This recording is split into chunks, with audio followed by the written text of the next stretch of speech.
everyone, welcome back to the SOAS's International Women's Day feature, where we are interviewing 3 candidates who were nominated by the SOAS community for being inspirational women. Joined here today by Seiko, who has been nominated. So do you want to introduce yourself and how you came to work in the higher education sector in your time at SOAS?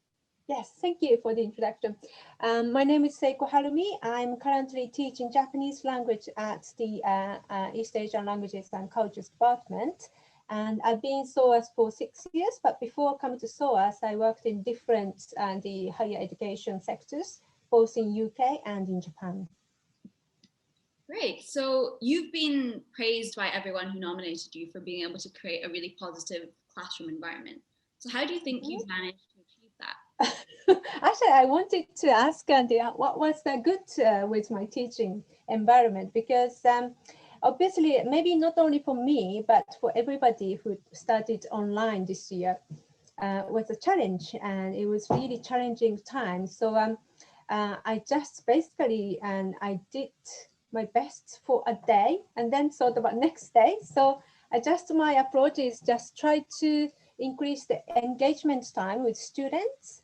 And that's the one of the things I try to aim. But apart from that, I don't think I did anything that special. I mean, I know, speaking from a student's perspective, it makes a whole lot of difference when lecturers are really putting in a lot of effort and making the class really engaging. So it's nice to hear that your students have also felt that. Yeah.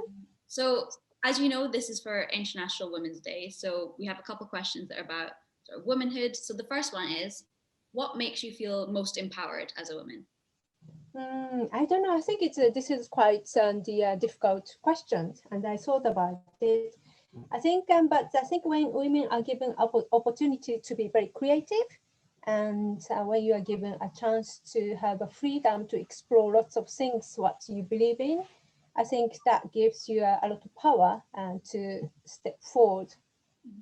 Did you always want to work in sort of as a professor or in academia?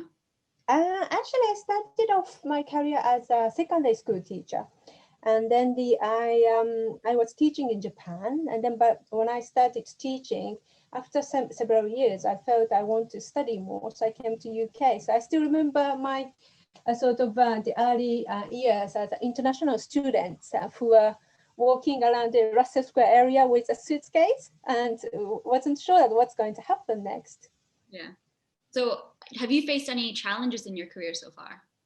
I think one of the challenges was when I moved from Japan to England. Even I was a student here as an international student, working in the foreign country and in higher education sectors. I had to go through all the process again, because even I had some experience in Japan, and I think obviously the practices are very different here. So I think that process of building up your experience took quite long time. Mm-hmm. So what would be your best advice to young women coming into university? Particularly, maybe you can speak from your experience as someone who's coming in as an international student. Okay. Maybe I think everybody has something you believe in, and then in my case, I was teaching foreign languages, and I think in any case, no matter whether you are women or men or what kind of background, I think there is a time that you face some sort of difficulties, and it can be your circumstances, it can be your personal and your problem, but I think the best thing for me, which worked, is that you just continue and keep on trying. And so I just want to send the word to, if you have a choice to choose to which way to go, choose the one you can do a challenge and something you want to do. That's great. Well, that seems like a good place to end it then. Thank you so much for speaking to me, and congratulations again. Thank you.